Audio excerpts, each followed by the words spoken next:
Auctions are a popular way of buying or selling, but are very different from other property purchases.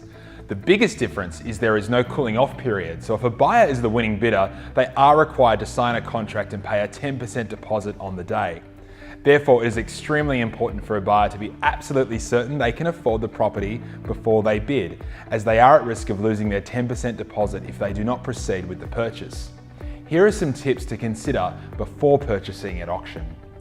It is extremely important that buyers arrange a pre-approval for home loan finance prior to an auction, so they know the maximum amount they can afford to bid and any conditions the lender would require them to meet for finance.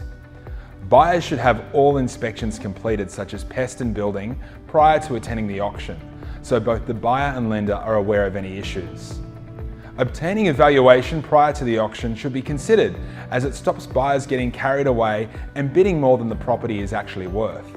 If a buyer pays more for a property than the bank values it at, the buyer will be liable for the difference.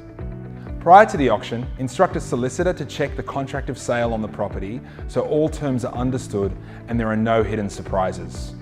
Before auction day, buyers need to ensure they have funds available to pay the deposit should their bid be successful. The deposit is usually 10% of the purchase price. Common methods of payment are cheque or deposit bond. However, buyers should check whether the vendor will accept a deposit bond prior to the auction. Lastly, don't forget to register to bid. Buyers can do this by contacting the agent prior to auction or as they arrive at the auction.